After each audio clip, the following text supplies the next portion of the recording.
Nastał czas wojny i pogardy, czas ludzkiej niegodziwości. Tedy mus nam za dobro dobrem odpłacać, a kto stoi bezczynnie, ten jakby złoczynił. Witam wszystkich bardzo gorąco oraz serdecznie na kanale Swayplay. Pojawienie się krwawego barona w Wiedźminie 3 nie było raczej czymś, czego się spodziewaliśmy, ale historia rodziny Stengerów złapała za serce niejednego gracza. Ciężko mówić o krwawym baronie, nie wspominając jego dysfunkcyjnej rodziny, bo wszystkie jego działania pokierowane były jej dobrem albo desperacką próbą naprawienia tego, co z niej zostało. Pierwsze, co przychodzi na myśl, gdy słyszy się baron, to jego ciężka ręka do żony. Jakbym miała go podsumować w jednym zdaniu, to chyba bym wybrała to. Jak baron się różnie, to się robi zły, a baron pije bez przerwy. Dzisiaj w jak najbardziej obiektywny sposób postaram się ocenić barona jako człowieka, co będzie nie lada wyzwaniem, przyznam, bo go lubię. No i to wszystko, co go dotyczy, nie jest wcale takie czarno-białe. Zapraszam na moje media społecznościowe i zaczynajmy. Żeby lepiej zrozumieć barona, to należałoby zacząć od jego krótkiej biografii. Historię Filipa Stengera znamy mniej więcej od roku 1252, dlatego że w jednej z rozmów baron mówi, że zna się z Aneczką od 20 lat, a mówi to Wiedźminowi w roku 1272. Na oko ma gdzieś od 40 do 50 lat, raczej skłaniałabym się ku 40, ale wydaje mi się, że lata alkoholizmu mogły go trochę postarzeć. Tak więc bazując na tym pewnie poznali się, gdy baron był młodym żołnierzem w służbie Temerii. Podczas bitwy pod Anhor włócznia przybiła mu ramię i Anna, która była zapewne sanitariuszką, opiekowała się nim. Była to miłość od pierwszego wejrzenia i gdy Filip doszedł do siebie, poprosił ją o rękę. Niedługo potem na świat przyszła Tamara, oczko w głowie barona i jego jedyne dziecko. Gdy Tamara była mała, wysłano go do Cidaris, ponieważ król Etain miał tam jakiś problem z miejscowym wataszką i Foltest obiecał mu pomoc w postaci wojska. Zapewne w tamtym okresie otrzymał od swojej żony list miłosny, który wiele lat później czytał sobie, wspominając, jak kiedyś byli szczęśliwi. Do listu wrócimy trochę później. Szczęście nie trwało jednak długo. Baron brał udział w kolejnych bitwach i rzadko był w domu, czego rezultatem była miłość do kieliszka, z którym przestał rozstawać się nawet po powrocie do domu. Popadł w alkoholizm. Najprawdopodobniej doskwierająca samotność oraz problemy z alkoholem męża pchnęły jeszcze wtedy młodą Annę w objęcia przyjaciela z dzieciństwa barona, Ewana. Romans trwał około 3 lata i gdy baron jak zwykle wrócił do domu po bitwie, nie zastał ani żony, ani córki, ani ich rzeczy, a jedynie list. Filipie, już cię nie kocham. Odchodzę wraz z Tamarą. Nie było cię, gdy dorastała, gdy stawiała swoje pierwsze kroki lub powiedziała swoje pierwsze słowo tata. W tych krótkich chwilach, gdy wracałeś z wojaczki, nie było już dla nas miejsca. Nie jestem więcej w stanie znieść twego pijaństwa. Przez ten czas towarzystwa dotrzymywał mi Iwan. Był moim jedynym oparciem. To jego kocham i do niego odchodzę.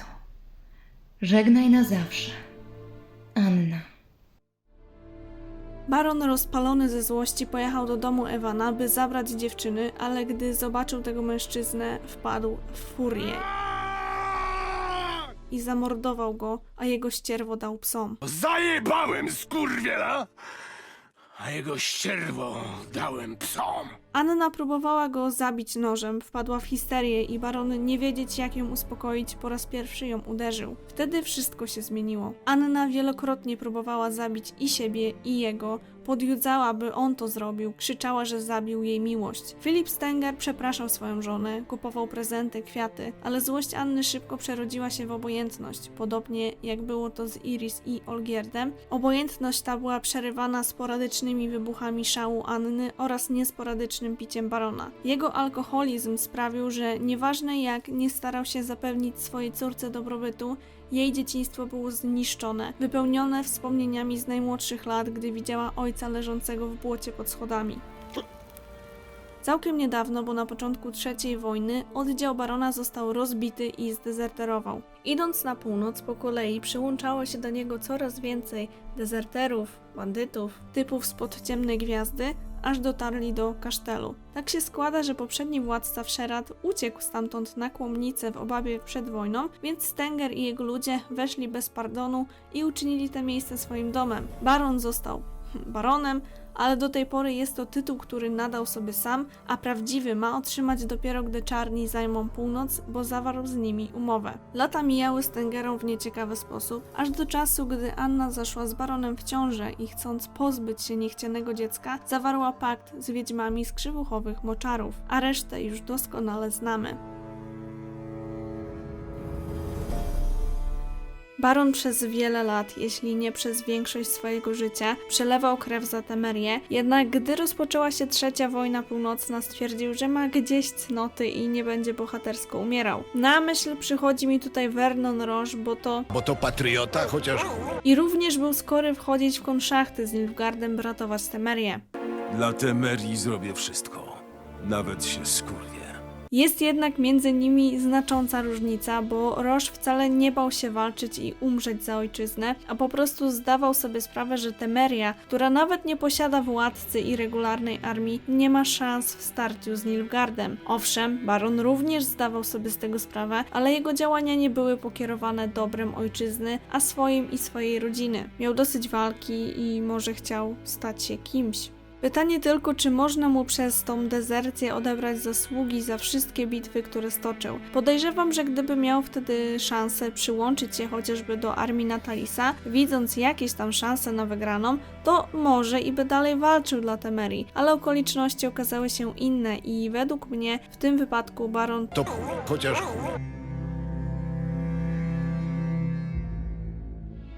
Tytuł może was zastanawiać, ale nie miałam innego pomysłu. Chodzi mi o to, jak zarządzał ziemią i ludźmi, które sobie zagarnął. Chłopi potwornie bali się barona przez to, jaki terror w okolicy zsiali jego ludzie. Arcmarzu, wódki!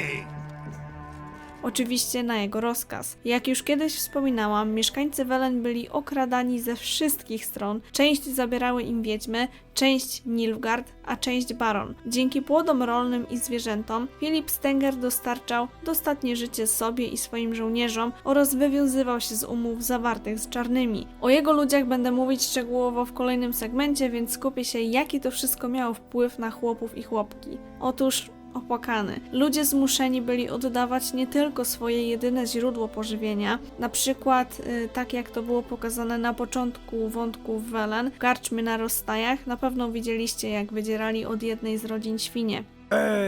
Przed wojną to było życie. Co dzień miałem omastę do kaszy. Mleko, zsiadłe. Dziedzic był. Lepiej za niego było niż za barona. Wojna się kiedyś skończy i przegonią barona. Ta, czarni go przegonią. I nas razem z nim. A na co im nasze bagna i chaszcze?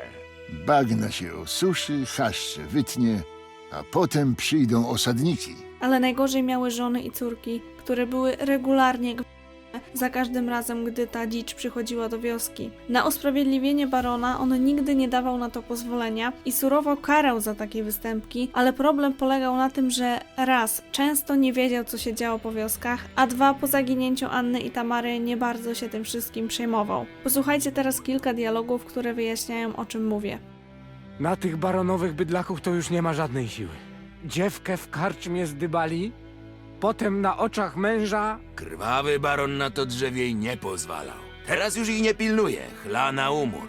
Żonę i córkę mu porwali. Gadają, że baron wściekł się. Strykiem znowu chce za karać. Baron to, baron sram to. Jak będę chciał jakąś chłopkę pochędożyć, to pochędożę.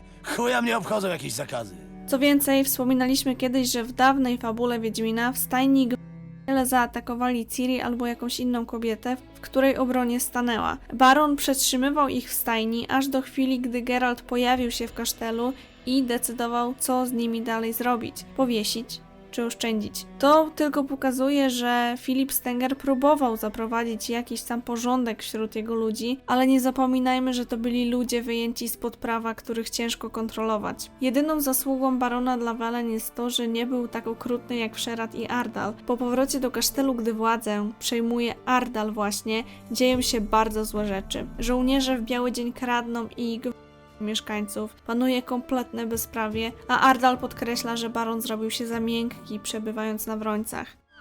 Zamknij ryja, bo potrwa to dłużej. Chłop się musi skupić. Wy skurwysyny! Widziałeś, co się dzieje na Podzamczu? No co?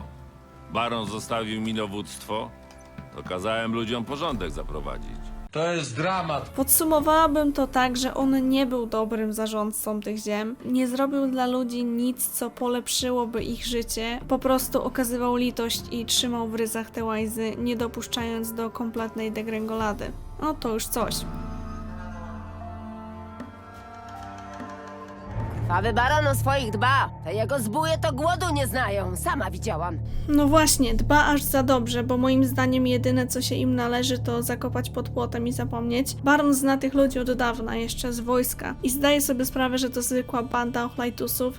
Mówi nawet o tym Wiedźminowi, gdy ten pyta o smród wina podczas śledztwa. A jednak zabicie ich w karczmie na rozstajach rozjusza barona i pewnie gdyby Geralt nie był Wiedźminem, który był mu akurat potrzebny, to może by go ścigał Powelen za to, co zrobił. Nie przyniosłoby to żadnych efektów, ale drażniłoby Geralta i przeszkadzało w poszukiwaniach córki.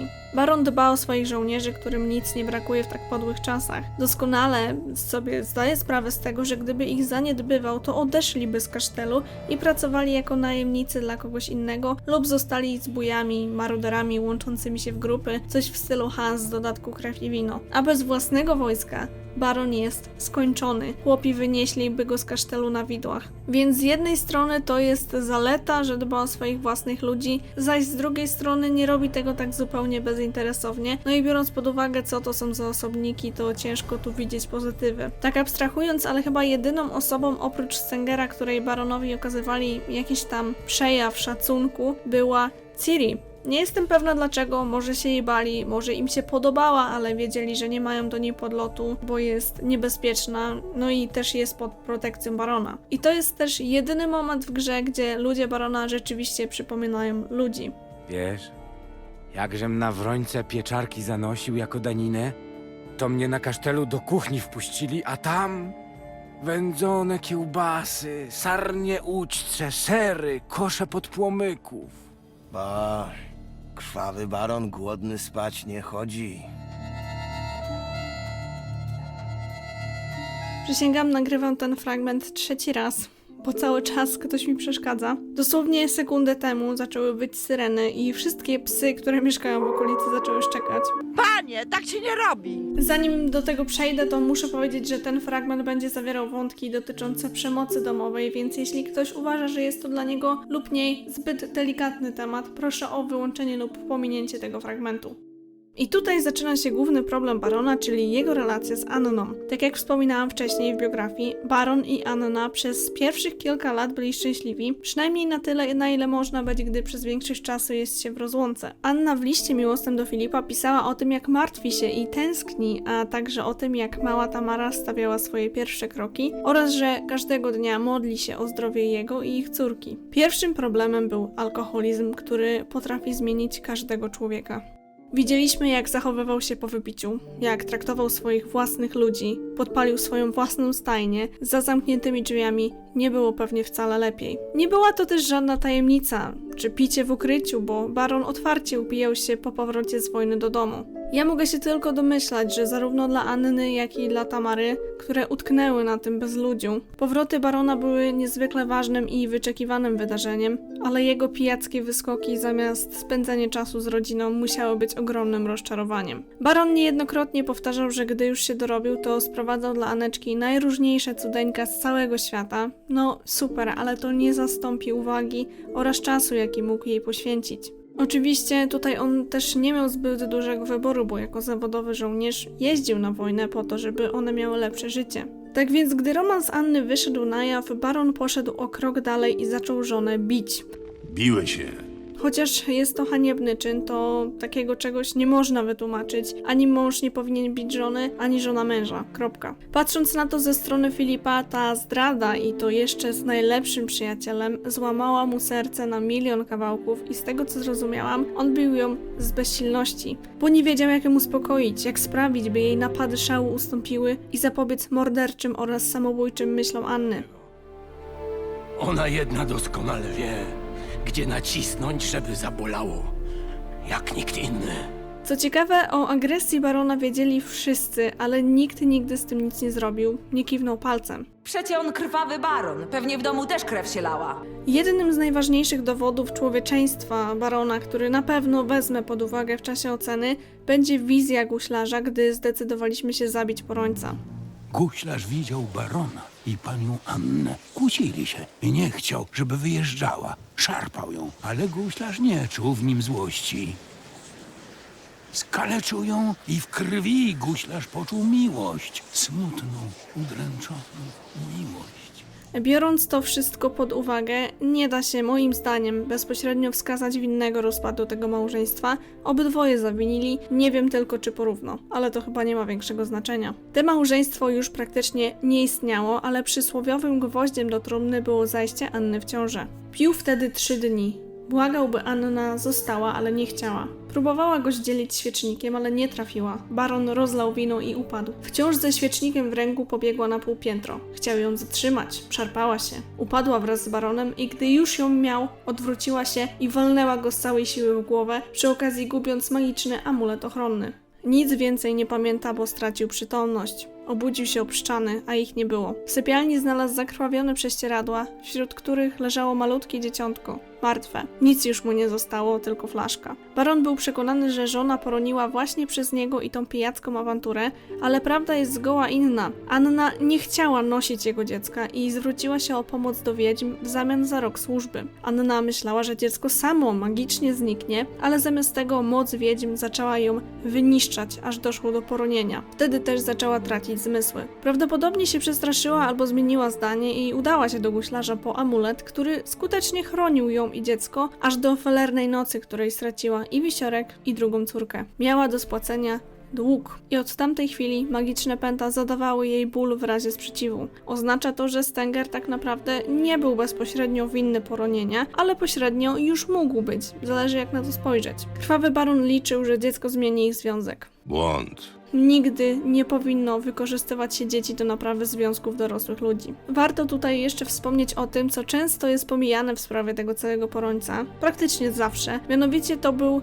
potwór, przez którego zginęło w Welen dużo ciężarnych kobiet. Ja wiem, że on zwłaszcza w tej formie jako taki wypierdek mamuta nie wygląda na wampira, ale to jest niejednokrotnie powtarzane w ciągu całego wątku, że porońce wysysają krew i siły witalne ciężarnych. Żeby tego było mało, ponownie odniosę się tutaj do serii o usuniętych wątkach, ale kiedyś te brutalne zabójstwa porońca były częścią tego wątku i nie było to tak nieoczywiste jak teraz. W grze dalej są po tym pozostałości, mówi nam o tym bestiariusz. Powiedzieć, że poroniec jest obrzydliwy, to jakby stwierdzić, że gówno nie jest szczególnie smaczne. Niby się zgadza, ale całej prawdy nie oddaje. Lambert, wiedźmin ze szkoły wilka. Poroniec z ukrycia wychodzi nocami, czając się w pobliżu posłania ciężarnej i absorbując siły witalne jej i nienarodzonego jeszcze dziecka. Efektem tego są najpierw niespokojny sen, następnie gorączka i majaki. Po kilku nocach, wycieńczoną i pozbawioną możliwości obrony ofiarę, stwór atakuje bezpośrednio, wgryzając się w jej szyję i wysysając jej krew. Raz wspomina się też o tym w rozmowie między guślarzem i Geraltem. Porońce wysysają krew z ciężarnych i pożerają płody, a nie pomagają. Drugi raz podczas rozmowy po podpaleniu stajni. To przeklęte istoty, które czerpią moc, zabijając ciężarne kobiety. Gdy są wystarczająco silne, atakują tych, którzy je skrzywdzili. Kolejny raz po zabiciu Porońca. Szkoda, że nigdy się nie dowiem, które najbardziej podobałyby się mojej drugiej córce. Sprowadzała na innych śmierć. Im szybciej zaczniesz o niej myśleć w ten sposób, tym dla ciebie lepiej. A także słyszy się o tych zabójstwach po wsiach. Samiuśki jak palec został.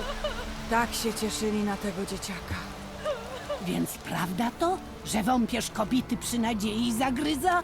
Na bogi, dobrze, że mojemu chłopu z głodu kuśka nie staje. Ale po co ja to wszystko mówię? Skoro to jest film o baronie, a nie o Porońcu.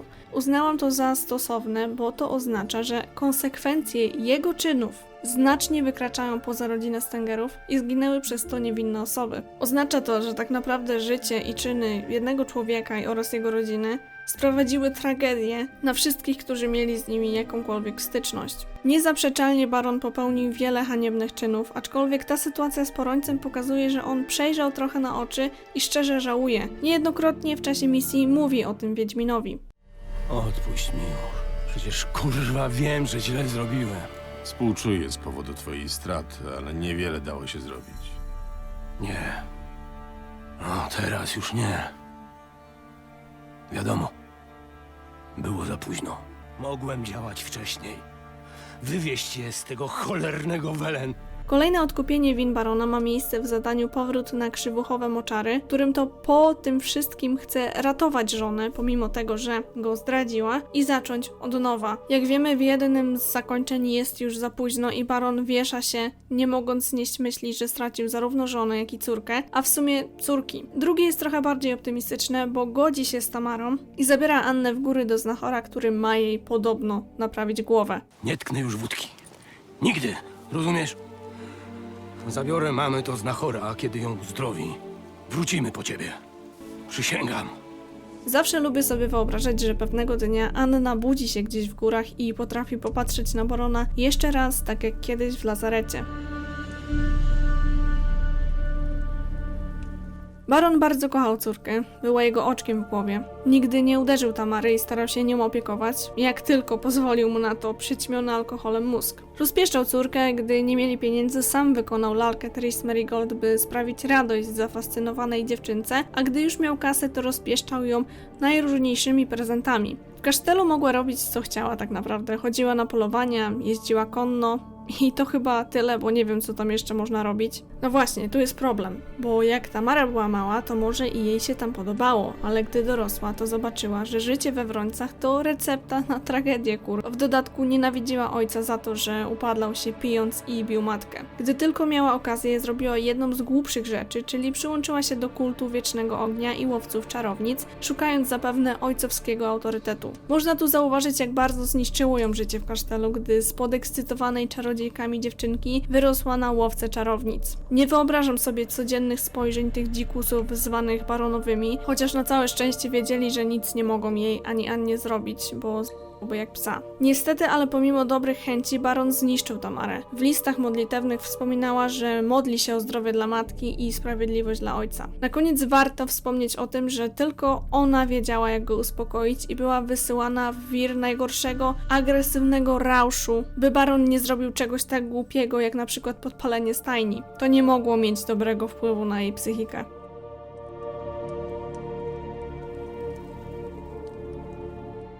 Ta sekcja powstała tylko po to, żebym mogła wspomnieć o tym, że pomógł Ciri i Małgosi. Znaczy, takie było założenie, ale później trochę się to rozwinęło. Pomógł im, tak po ludzku, bezinteresownie. Zapewnił im wszystko, czego potrzebowały i przygarnął Małgosię, pokazując, że potrafi okazać serce. Martwił się o Ciri, a była to tak naprawdę obca osoba. Dał jej glejt, oddał uczciwie konia wygranego w zakładzie. Nie wiem w sumie, jak to powiedzieć, ale też wziął ze sobą Umę. Miał dobre intencje chyba, bo nie wyrzucił go do rowu, jak zrobiłoby to wielu, i chciał zapewnić w ten sposób rozrywkę swoim ludziom. No ale że jego ludzie to zwykłe bydło, nie obrażając zwierząt, to Uma nie miał tam znów tak najlepiej. Jak było już o pozytywach, to musi być też coś negatywnego. Mianowicie baron okłamał Geralta i opóźnił przez to śledztwo, tracąc czas Wiedźmina. Dziwne to dla mnie jest, bo przecież zależało mu, by rodzina się znalazła, więc jedyne logiczne wytłumaczenie, jakie udało mi się znaleźć, to wstyd. Po prostu wstydził się przyznać do tego, co się działo. Jeżeli to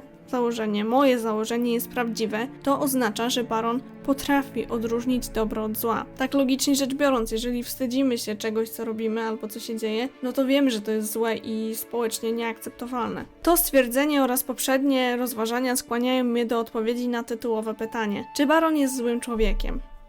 Nie, baron nie jest złym człowiekiem, nie jest szczególnie dobrym, ale posiada w sobie tyle pokładów uczuć, że nie mogę stwierdzić, że jest do reszty zepsuty. Posiada wiele cech negatywnych. Ludzie uważają, że to okrutnik, no. i despota, słusznie oczywiście. Krwawego barona wołają krwawy, bo to maniak i bestia. Co dzień czarkę juchy musi wychłeptać. Pijak, samolub, sprzedawczyk czarnych, agresor, ale ważne były też dla mnie słowa guślarza, który jasno wyraził, że w baronie nie było złości, gdy bił Annę, jakkolwiek by to nie zabrzmiało, baron robił to z miłości. Z miłości, której Anna nie chciała, a baron nie mógł tego przyjąć do wiadomości. Wyobraźcie sobie taki stan umysłu. Oczywiście dużą rolę odegrał tu też nauk. Wiem, to brzmi niedorzecznie, sama się sobie dziwię, ale takie wnioski mi się nasunęły. Chociaż ja już sobie odpowiedziałam na to pytanie, to zostawiam tutaj taką jakby otwartą księgę i teraz wy możecie sobie dopisać odpowiedź. Jak będziecie chcieli, to się podzielicie ze mną tym na dole. Ja już kończę na dzisiaj. Dziękuję wszystkim moim wspierającym. Życzę wam miłego dnia albo miłej nocy i do zobaczenia. Pa!